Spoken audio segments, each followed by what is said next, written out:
সুন্দরবনের এক প্রান্তে বাস করত বনের রাজা সিংহ শেরু। তার গর্জনে পুরো বন কেঁপে উঠত। সবাই তাকে ভয় করলেও শেরুর একটা বড় সমস্যা ছিল, সে খুব রাগী, কিন্তু একটু বোকাশোকাও ছিল। কেউ যদি খুব আত্মবিশ্বাসের সঙ্গে কোনো কথা বলতো, সে সহজেই বিশ্বাস করে ফেলতো। একদিন সকালে শেরু নদীর ধারে হাঁটছিল। হঠাৎ সে দেখতে পেল একটা সাদা ছাগল নিশ্চিন্তে ঘাস খাচ্ছে। ছাগলটির নাম ছিল গাবু। গাবু ছিল ভীষণ বুদ্ধিমান আর দারুণ রসিক। সিংহ গর্জন করে বলল, এই ছাগল, আজ তোকে খেয়েই আমি আমার খিদে মেটাবো। গাবু একটুও ভয় না পেয়ে মাথা নেড়ে বলল, আরে ভাগ্নে, তুই এত বড় হয়ে গেছিস! এত বড় হয়ে গিয়েও মামাকে চিনতে পারলি না? সিংহ অবাক হয়ে গেল। সে বলল, কি, তুমি আমার মামা? গাবু গম্ভীর মুখে বলল, অবশ্যই। ছোটবেলায় তোকে কোলে নিয়ে ঘুরেছি। আর এখন তুই রাজা হয়ে মামাকেই খেয়ে ফেলবি? কিন্তু আমার তো মনে পড়ছে না আমার কোনো মামা আছে বলে। ঠিক তখনই পাশ দিয়ে শিয়াল যাচ্ছিল। সে পুরো ঘটনাটা শুনে হাসি চাপতে পারল না, কিন্তু গাবু চোখ টিপে ইশারা করতেই সে বুঝে গেল যে মজার একটা নাটক চলছে। শিয়াল বলল, মহারাজ, আমি ছোটবেলা থেকেই শুনে আসছি এই ছাগলই নাকি আপনার মামা। সিংহ এবার পুরোপুরি বিশ্বাস করে ফেলল। সেদিন থেকে গাবুর রাজকীয় সম্মান শুরু হলো। সে যেখানে যেত সবাই বলতো, মামাজি আসছে, রাস্তা ছাড়ুন।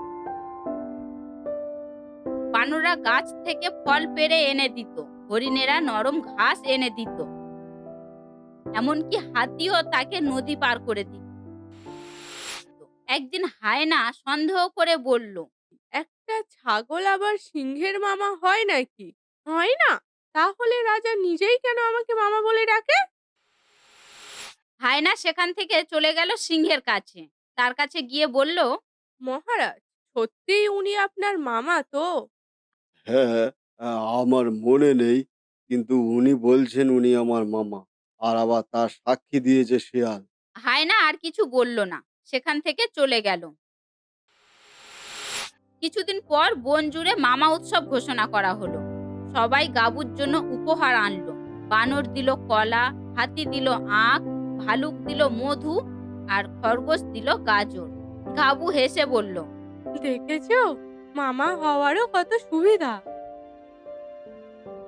কিন্তু শেয়ালের দুষ্টুমি চেপে রইল না। সে একদিন বলল, মামাজি, ভাগ্নের কাছ থেকে একটা রাজকীয় উপহার চাইবেন না? চাইবো তো। দেখি কি দেয়। পরদিন গাবু সিংহের কাছে গেল। গিয়ে বলল, ভাগ্নে, আমার জন্মদিন একটা উপহার দিবি নে?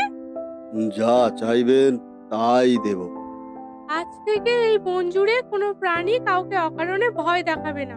সবাই হাসি খুশিতে থাকবে। ঠিক আছে মামা। সেদিন থেকেই বন অনেক শান্ত হয়ে গেল। সবাই মিলে খেলাধুলা, গান আর গল্পে মেতে উঠল।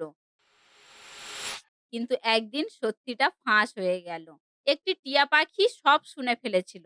সে চিৎকার করে বলল, ছাগলটা তো মিথ্যে বলেছে, ও কারোর মামাই নয়। সবাই সিংহের দিকে তাকালো। সিংহ প্রথমে খুব রেগে গেল। সে গর্জন করে বলল, মামা, তুমি আমাকে বোকা বানিয়েছো। গাবু ভয়ে কাঁপলেও হেসে বলল, ভাগ্নে, আমি যদি সেদিন বুদ্ধি না খাটাতাম, তাহলে আজ আমি তোমার পেটের ভেতরে থাকতাম।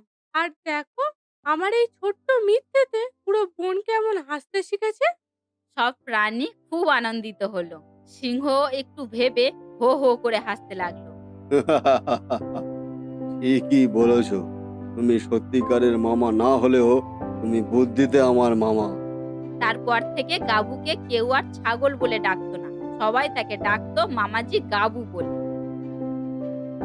যখনই নতুন কোনো প্রাণী এই জঙ্গলে আসতো, সবাই মজা করে বলতো, সাবধান, এই জঙ্গলে সিংহেরও একজন মামা আছে। আর সেই কথা শুনে পুরো জঙ্গল হাসিতে ফেটে পড়তো।